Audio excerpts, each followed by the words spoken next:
Good evening YouTube, my name's Rob Pollard and this is the second tutorial video for Sojour, the solo VTT. In this video we're going to talk all about calendars, and I'll even take you through the steps that you need to take to create your own custom calendar as well. Now when you first get Sojour and you first run it up, all you're going to see is a Gregorian calendar, and the Gregorian calendar is your bulk standard Western calendar, you know, January, February, March, all that kind of thing. So it's very familiar. It's non-editable because if you were to edit it, it would no longer be a Gregorian calendar. All the others though are up for grabs. You can edit them, do what you like with them. Now Sojour does come with a number of additional calendars, but they're not installed by default. And the way to get to them, if you right click on the calendars node and hit import calendar, that will take you to Sojour's directory, and in that directory is a calendars folder. So just click into that and you should find 3 calendars in there.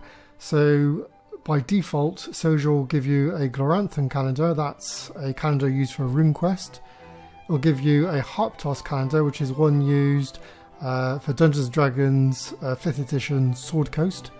And it also provides a 3rd Imperium calendar, which is used for the Traveller sci-fi RPG. Now we've already got the Gloranthan one imported. I'm just going to import the other 2 as well, just so we can compare and contrast them all, and then we can discuss what the system's capable of.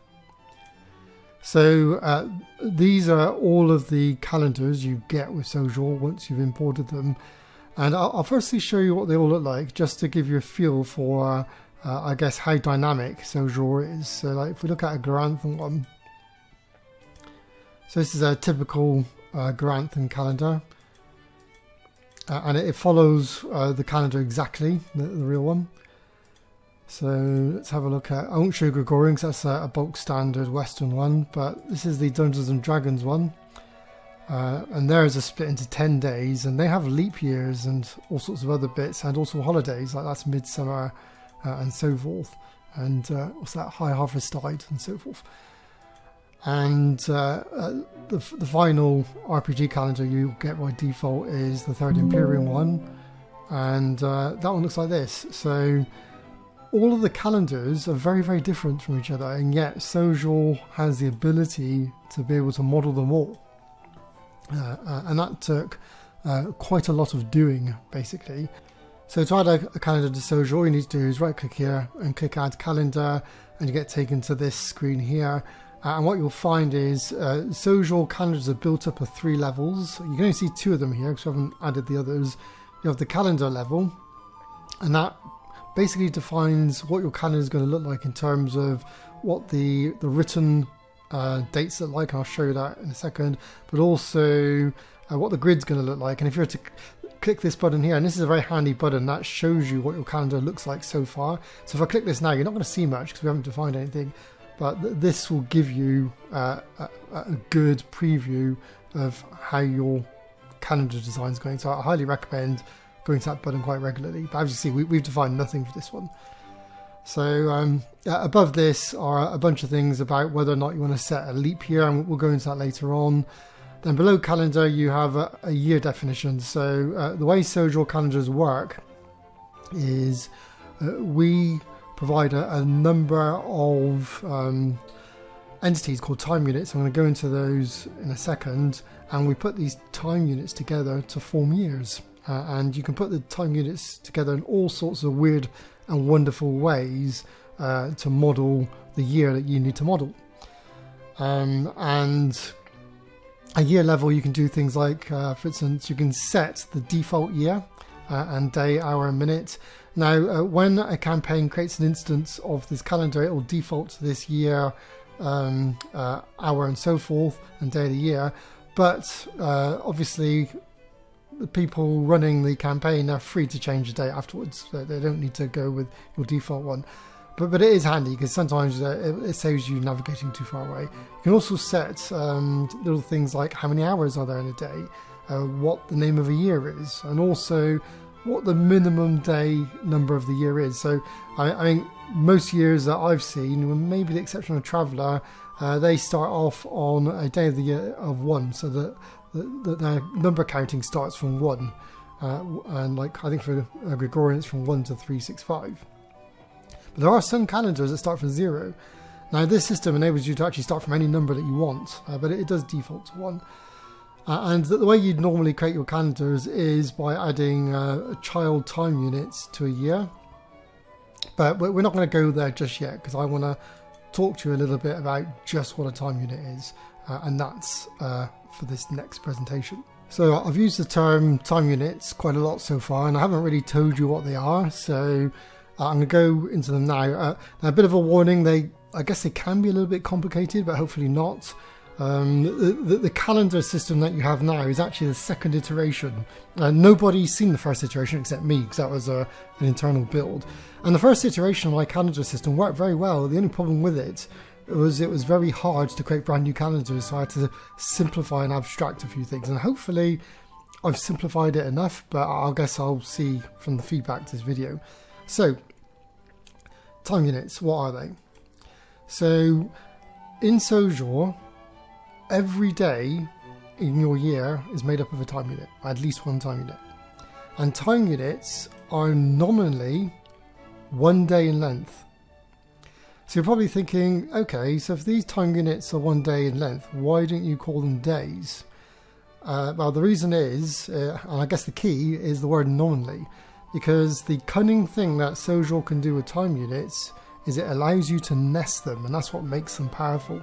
So right now, this time unit is worth 1 day, but I can actually add some time units underneath it. So let's add those now.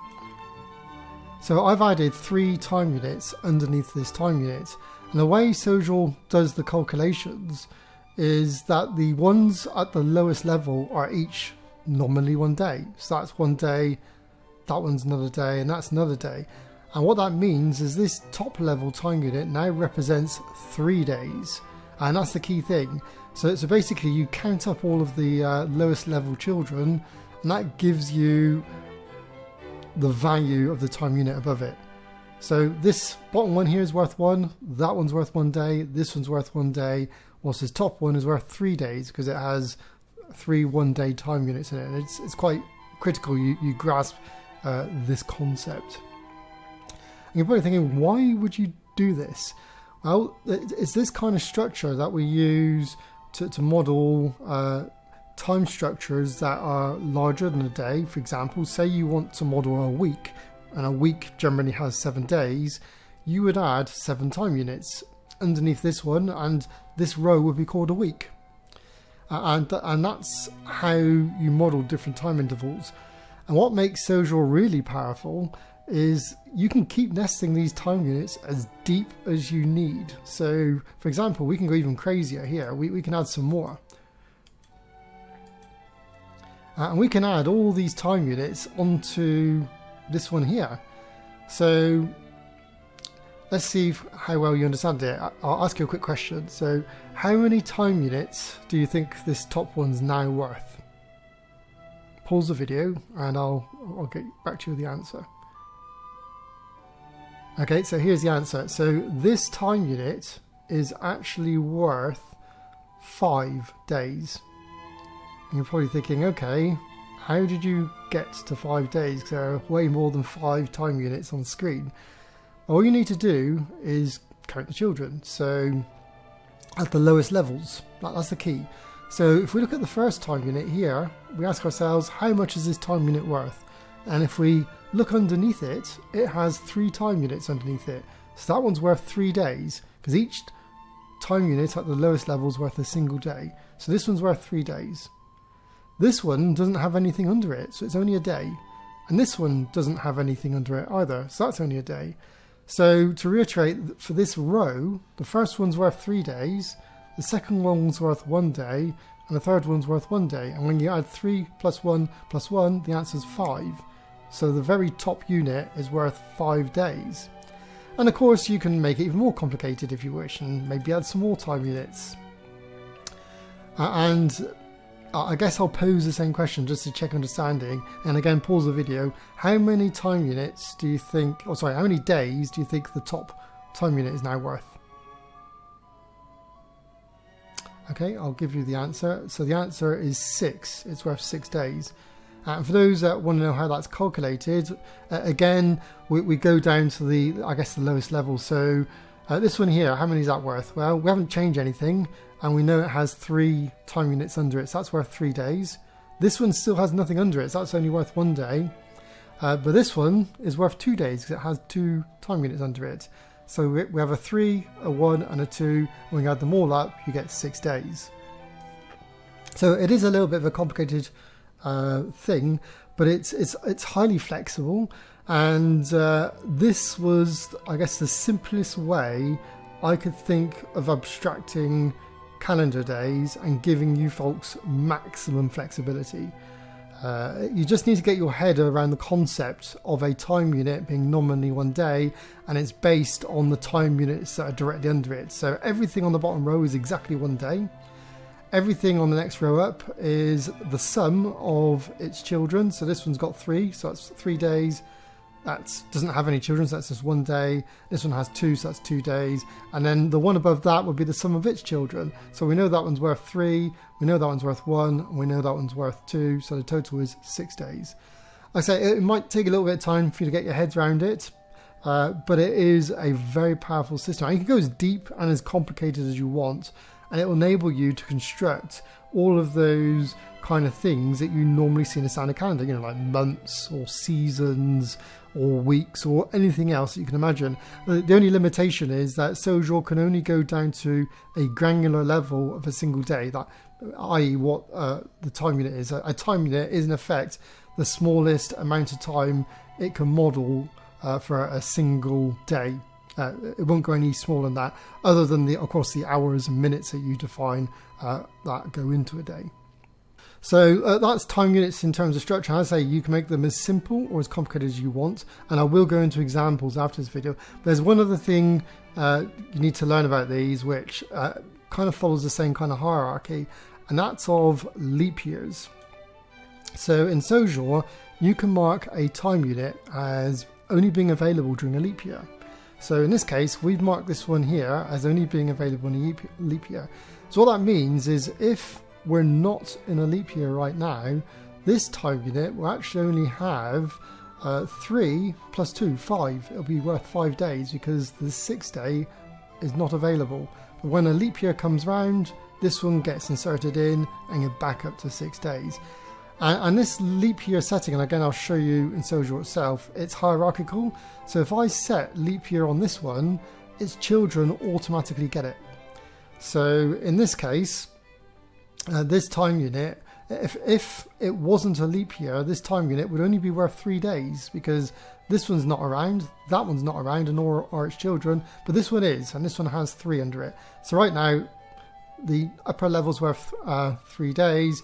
As soon as a leap year comes around, all of these kick back in again, and you're back into 6 days again. Like I say, take your time over this diagram.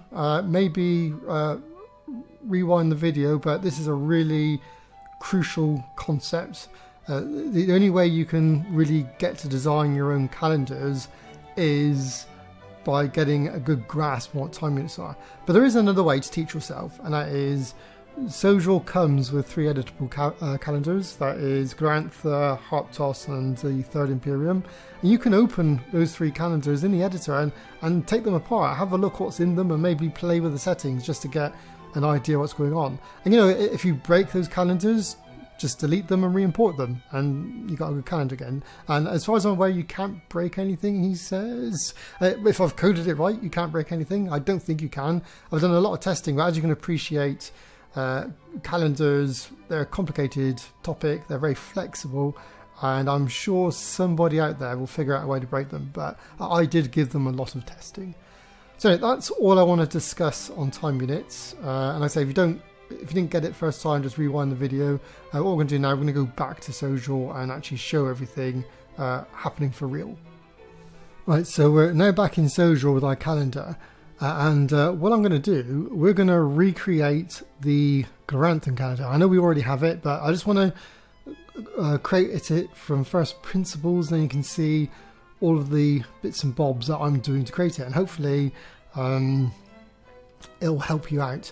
And as I say, feel free to import a calendar and just open it up and play with it. Like I say, if you break this particular calendar, fine, just delete it, put in a new one, and try again.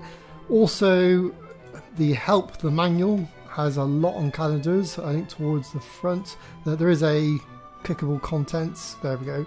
So the manual's got a huge amount on calendars, so that should really help you out as well as this video. Right, so if I've made this video correct, you should see Runequest Gloranthan calendar, the actual one from my game, as a sheet of paper, as a book, sorry. And what we're going to do, we're going to recreate this calendar, and I don't know how clear that is because I've never really filmed one of my books before. This is one of the few books. I was so excited when the new Runequest came out because it's been one of my go-to games for a long time. That I bought it before from a company that didn't have a digital version available, so this is why I'm having to use the paper version. But we're going to recreate this calendar, and I'll show you what's involved. So obviously, as I mentioned, the first thing we need to do is add calendar. And at the first level where you see calendar, you can actually give it a name, and we're going to call this one Gloranthan 2 because we already have a Gloranthan. I'm sorry about my typing because I say I do have a big microphone right in front of me. Now Gloranthan doesn't have any leap years, so we can leave both of these at 0.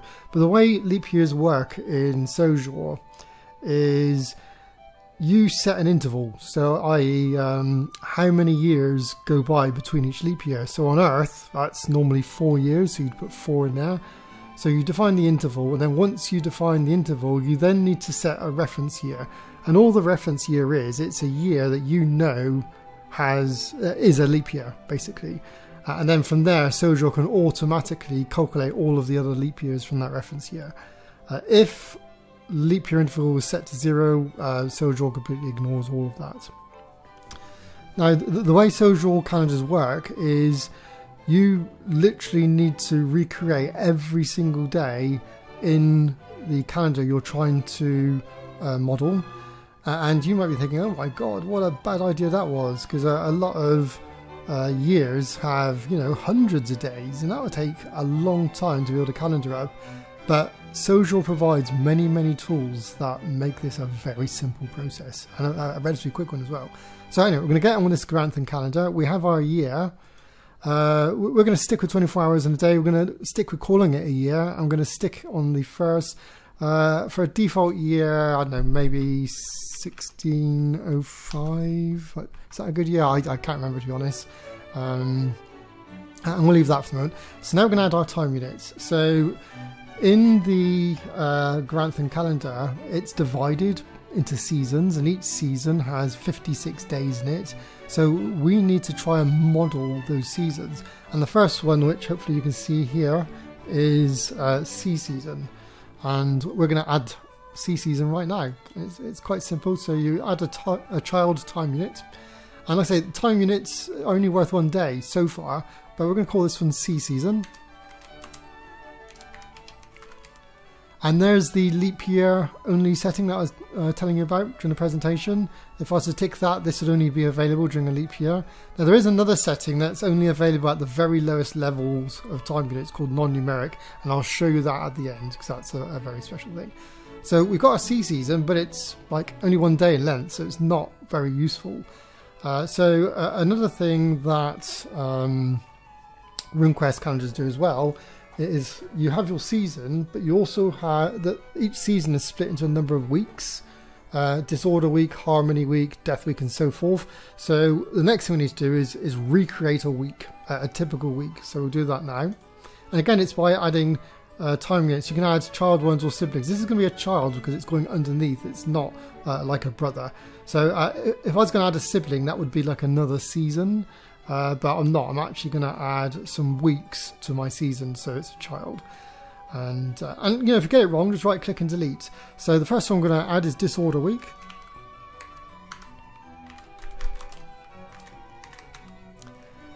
And so far we now have a sea season that has disorder week, but disorder week only consists of 1 day itself. So now we need to add the individual days. So you've got your weeks defined vertically, and horizontally you have the individual days: freeze day, water day, clay day, and so forth. So what we're going to do on this week, we're going to recreate the days. So let's go do that now. And again, they're going to be children. So I accidentally copied that, which I didn't want to do. It doesn't matter. So freeze day. So I have to apologise for my writing, so I can't really see the keyboard. And we now need to add all of the other days and make up the week. And this is, I guess, perhaps the slowest bit to doing this. So we're going to add a siblings, we want one alongside it.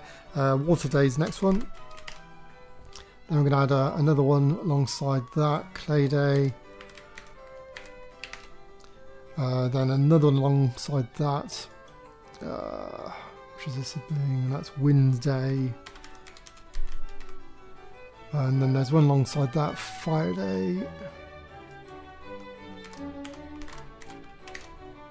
We're nearly there on the days of the week. We've got 2 more to do. So the next one is Wild Day.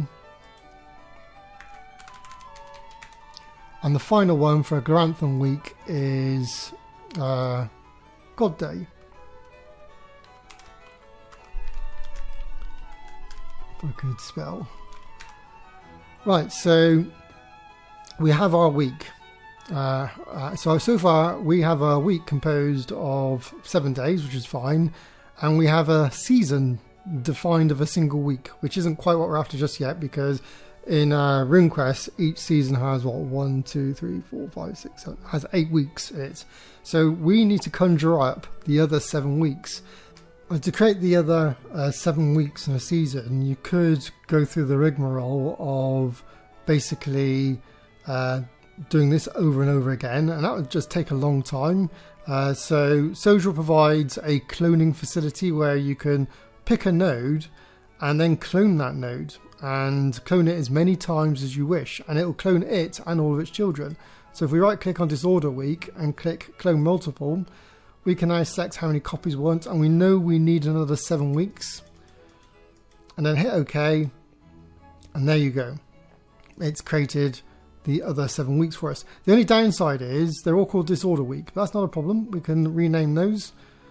So we've got our season now, C season, with its full complement of weeks. And all we need to do is rename the others. So this one is Harmony Week.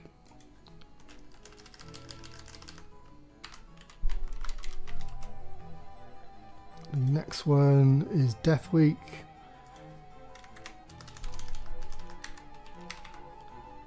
I say, what I'll do, I'll cut the video to when I've done all these. Right, so I've cut back now. I've just renamed all of the cloned weeks. So, oh, and by the way, these are draggables. Just in Windows 11, it doesn't show you the drag bar, so you can make that window bigger if you wish. So, to recap, all we did, we created C season as a time unit, we created Disorder Week as a time unit under it, and we created all of these Gloranthan days under Disorder Week, and then what we did, we cloned it 7 times and then renamed the clones to their appropriate weeks. And you know, it took about, what, 4 or 5 minutes, but I cut the video anyway just to save you some time, but it's not very long renaming 7 weeks. So right now we have a full season. We've already created a full season for our Gloranthan calendar, but we're not done yet, because if you look at the actual calendar, there are actually many seasons. So, you know, we can scroll through them all. There are a huge number of them. So what we're going to do, we're going to count up how many additional seasons we need, and then we're just going to clone it, just like we did all the weeks. And this is how you can save time. So we already have C season. So that's 1, 2, 3, 4, 5. There are 5 seasons. Even though the last one's cut down, we're still going to make 5, and I'll show you how to edit it. So I'm now going to create the 5 additional seasons. And again, it's very similar to what we did with the week. You pick the node, in this case the season node, right click it and click Clone Multiple, and we want 5 more of it. And then just hit OK and let Sojour do its thing. And there you go, we now have all of the seasons that we need for the year. The only problem is they're all called C season right now. So And notice it's duplicated all of the days and all of the weeks automatically. We didn't have to go and create all of these weeks and days for every single month. It just did it for us. And that's why, although when I initially told you that you had to create every single day in a year, it sounds like an arduous task. With the cloning facilities, it's actually pretty quick. So all I'm going to do now is we're going to start renaming these. So I mean, what's our first season after sea season? I should know this, I've been playing Runequest a long time. So fire season's the next one up. So all you need to do, click on sea season and just change that to fire season. And then work our way down. So again, I'm going to cut the video and I'll come back once I've renamed them all. Right, so I've now cut back again and I have now renamed all of my seasons to match the ones that are actually in the calendar. We're almost done now. The only thing we need to take care of is the last season, because if I show you through the actual calendar, all of the seasons are the same except for the very last one, and the very last one has a different number of weeks, and it also has the weeks have also got different names as well. So if you look at Sacred Time there, I don't know how well it shows on the camera, but you can see it only composes of 2 weeks. But because if I can get that to stay there, is that going to stay? No. Maybe if I do this, hang on, just bear with me. No, it's not going to stay. You just have to take my word for it that Sacred Time only has 2 weeks. In fact, we might be able to zoom in on that bit there. Let's give that a go. Yeah, so Sacred Time only has 2 weeks. It's quite different from the others. But because all of these seasons were cloned from sea season, if I open it up, it's got all of those weeks. So the first thing we need to do is just get rid of all of the weeks except 2. So just right click them, select them, hit delete.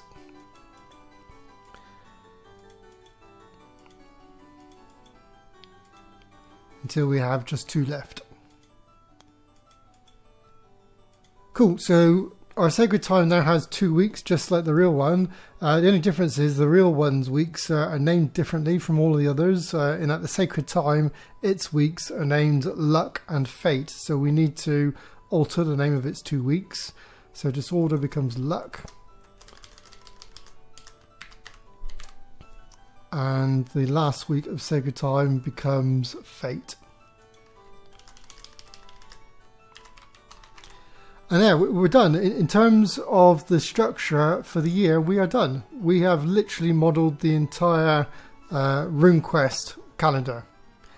So there's a few loose ends we want to take care of now in order to make this calendar fully functional. And for that, we'll go up to the top level. So right now, although we've defined all of the days in the year, if we were to view the actual calendar, it doesn't look very good. I mean, yes, the seasons are there and the year's there.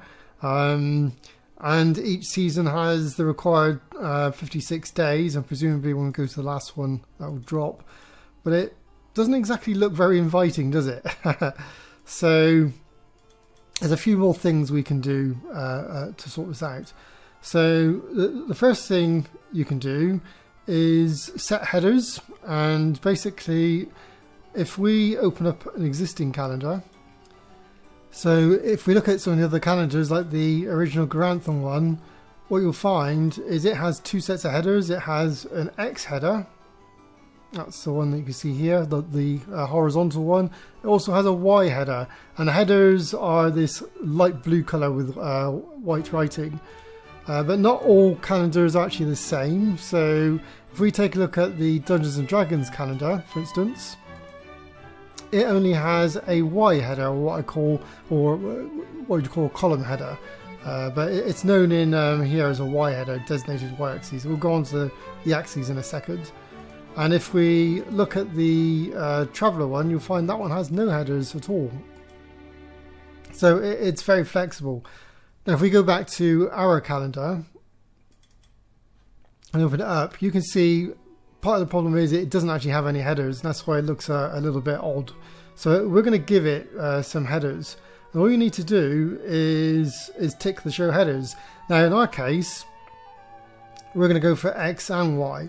However, if I was to do this now and show you it, it wouldn't look very good. Look at that, in fact it looks quite buggy in fact. So why is that? And that's because your headers are attached to a level.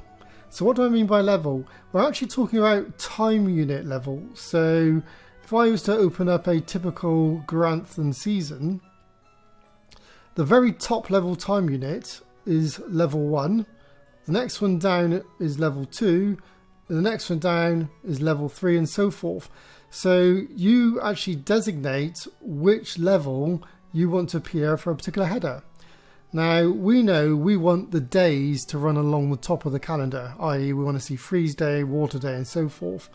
So all we need to do is count how many levels down that is. So that's 1, 2, 3. So the days are the third level set of time units. So all we need to do here is obviously tick the x-axis and pick 3.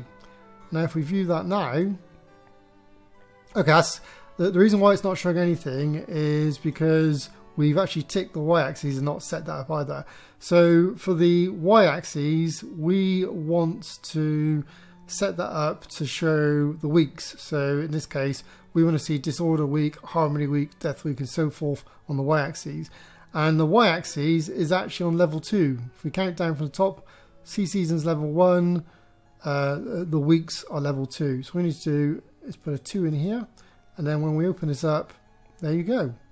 It's that easy. And now we have a fully functional Runequest Gloranthan calendar. It's that simple. And like I say, it sounds laborious because you have to go through and literally recreate every single day your calendar.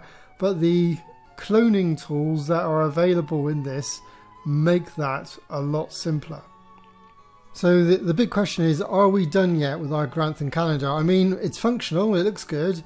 The only thing we're missing now is how we're going to display the dates in our journal. Sojour supports a short format and a long format date. And it's up to you to provide those in these fields here. And the way these fields work is you get a choice of all of these blue commands here. And as you type them, this red area here will update in real time. So for example, if I type in and year, and it's not case sensitive, you can see it's now added the year. And by picking the relevant commands, you can structure what your short date and long dates look like, and they update in real time. Now anything extra that you type in here will appear as it is. So right now we're seeing the year, which is 1605, and the word test, and that's how our short dates are going to appear. Not a very good thing for Runequest. So we'll set up a short date. So I think what we're going to need, people will probably want to see, if we open up the calendar, people are probably going to want to see the day of the season. So they want to see a number between 1 and 56 generally. So how do we do that? Well, we have a thing called n.Number, which gives you a particular number of a particular day, and you can even pick one with th or st or whatever you want to put on it. So do we want to do st? Yeah, let's use the st one. So that n refers to the level. So we want to display all of these numbers here, and they're going to be at which level? I think we need to go all the way down. So I think we're looking at level 1 to level 3. And like I say, we can change this. So if we get it wrong, we just change it. So let's try level 3 first. I've probably got this wrong because I haven't done this for a while. So you go 3 dots, and we need to put number. There you go. So you can see first has come up. That's because we put the th on. If we got rid of th, it would just be 1. But most calendars have first, third, all that kind of thing. So let's put the th on. So we've got first. And what else do we want to do? Okay, we probably want to display. Do we need the day? We probably don't need the day or the week, but we'll definitely need the season. So let's get the season up. Now we know from our time units that season is the very highest level 1. It's level 1. So when we look at and we want the name rather than number. If we're to use number, because sea season is the first of the bunch, it would be number 1, but we don't want the number, we want the name. So there's another command here called and n.name, n being the level. we know seasons at the very highest level, level 1. So all we need to do then is go and1 dot name, and there you go. So first season, and then generally speaking, you tend to have a year mostly. We got a year here. We should, there you go, and year. And there you go. We've defined what a short date looks like for our Runequest calendar. So in your journal, when you request to see a short date, and also I believe the top right hand corner of the journal, you'll see first season 1605. It also supports a long date format, and like I say, it's up to you how you set these up. Completely up to you, as long as you use these commands. And for this, I guess we could use, let's use the day name. So that would be, we're using the n.Name command again, but with a number. And the days are what level? So if we look here, seasons are level 1, weeks are level 2, days are level 3. So we need to use an and3 dot name. Whoops. And there you go, freeze day. We have the name of the thing. Do we normally follow that with a number? Is it? I'm trying to think back to how we do it with our Gregorian ones. We do Friday the 3rd. Yeah, okay. So we then have a number, and we use the same kind of number we use here, a third level number. So that's and 3 dot. And these aren't case sensitive, so I could just type number. I notice this updates in real time. And in fact, I want that to be a TH number. So it now has first on the end. And then, what else do we want for our long format? So we got the day name, we got the number. How would we do it in a Gregorian? We'd go like Friday, the 1st of June. So yeah, we could go Friday. Or we got weeks, haven't we? So we could go... So we could add what I call a literal in programming speak, where I'm actually going to type in some text which isn't a command, so it comes out as I type it. So we now have freeze day first of, and then we can go and give it a week name, and weeks are the second level. So seasons are level 1, weeks level 2. So, and we want a name, not a number, so we want the n.Name command again, so that's and 2 because it's level 2 or after name. There you go. So we've got freeze day, first of disorder week. Might just put a space in there. Maybe just give it the season name. And season is level 1. So we're going to use name again. And 1 dot name. See season. And maybe follow that with a year. And there you go. That's our long date format. Freeze day, the first of disorder week. See season 1605. And a short date format. First see season 1605. So the way you format your dates is very flexible in Sojour. The list of commands are right in front of you here. You can't break anything. You know, just play around. So I mean, let's say I accidentally change one of these numbers to one that I don't want. So say that's a 2 now. So now it becomes disorder week of the 1st. That doesn't quite make. And you just play around until you get what you want. And this, the example dates in red update in real time, so you always get that feedback. So at this point, we have created our calendar. We have defined every single day of the calendar, mainly by using the cloning, including the very shorter sacred week. We've defined what the textual dates look like, both short and long. We've defined the header axes for our calendar for both X and Y by ticking them, and they've appeared here. And we've also defined whether it has any leap years, and Gloranthan calendars don't have any leap years. So